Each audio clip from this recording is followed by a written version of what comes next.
सुरू करायचं. नमस्कार, माझं नाव अक्षय देवीदास राठोड. यावर्षी UPSCच्या CAPF परीक्षेमध्ये मी यश मिळवलेलं आहे. असिस्टंट कमांडंट म्हणून माझी निवड झालेली आहे. या ठिकाणी मी सध्या उपस्थित आहे माझ्या 11वी-12वीच्या वर्गामध्ये, प्रयोगशाळेमध्ये. इथे माझं 11वी-12वीचं शिक्षण झालं, पण मी सुरुवात माझ्या प्राथमिक शिक्षणापासून संपूर्ण काही सांगणार आहे. माझं प्राथमिक शिक्षण झालं वडचुण्याच्या जिल्हा परिषद शाळेमध्ये. वडचुण्याच्या जिल्हा परिषद शाळेमध्ये मी 1ली ते 4थी पर्यंत शिक्षण घेतलं. 5वीला हिंगोलीच्या अनसुया विद्यामंदिर येथे शिक्षण झालं. 6वी, 7वी, 8वीला माझी निवड झाली नवोदय विद्यालयासाठी, तर तिथे माझं 3 वर्ष शिक्षण झालं. आणि 9वी, 10वी मी हिंगोलीच्याच माणिक स्मारक आर्य विद्यालय येथे शिक्षण घेतलं. 10वी झाली. 10वी नंतर पुढे काय करायचं हा मोठा प्रश्न होता. तिथे आमच्या पालकांना किंवा मित्रांना किंवा जे आमच्यापेक्षा मोठे होते त्यांना फारशी माहिती नव्हती. त्यांनी जे त्यांच्याकडून शक्य झालं ते सजेशन दिले. त्यांच्याकडून मोस्टली तर सजेशन असेच होते की डॉक्टर बना, इंजिनियर बना, किंवा फार फार तर तुम्ही पुढे काहीतरी थोडंफार शिक्षण घ्या आणि छोटा मोठा आपला उद्योग सुरू करा. 10वी नंतर 11वी-12वीला काय करायचं हे नेमकं मला ठरवणं फारच कठीण झालं होतं. 11वी-12वीला मी महाकाली विद्यालय हाता येथे ॲडमिशन घेतलं आणि त्यानंतर आपलं विज्ञान शाखेतूनच शिक्षण कंटिन्यू केलं. 11वी-12वीमध्ये माझं गणित हा विषय नव्हता, पण गणिताचा मी चांगला अभ्यास केला त्यानंतरही. 11वी-12वी झाल्यानंतर मी BA आणि MA या पदवी ग्रहण केलेल्या आहेत. आणि या पदवी ग्रहण केल्यानंतर मला स्पर्धा परीक्षामध्ये आपलं करिअर बनवायची एक उत्सुकता निर्माण झाली. ते करिअर बनवण्यासाठी आपल्याला एक व्यवस्थित मार्गदर्शन लागणार, एक चांगली शिकवणी लागणार. या हेतूला पूर्ण करण्यासाठी म्हणून मी 1 वर्ष दिल्ली येथे जाऊन राहिलो. दिल्लीमध्ये 1 वर्ष राहताना अडचणी अशा की घरची आठवण खूप येत होती. घरापासून इतकं दूर जवळचं कोणी नाही.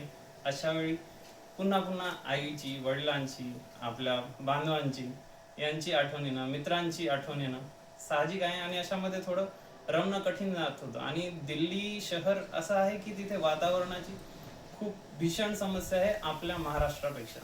तिथलं वातावरण एकतर अति थंडी किंवा अति उष्ण अशा प्रकारचं आहे. आणि तिथे पुन्हा पुन्हा हेल्थ रिलेटेड प्रॉब्लेम मला राहिले.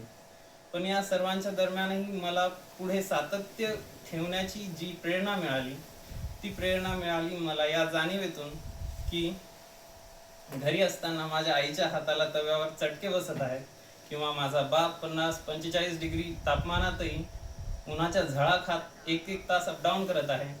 जेव्हा या जाणीवा मनात राहिल्या त्यावेळेस शिस्त लागत गेली, सातत्य येत राहिलं.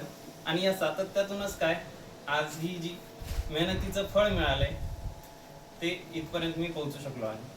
इथून पुढे जाण्याचं माझं स्वप्न आहे ते सिव्हिल सर्व्हिसेससाठी. मला IAS व्हायचं आहे आणि त्यासाठी अजून अथक प्रयत्न मी चालूच ठेवणार आहे.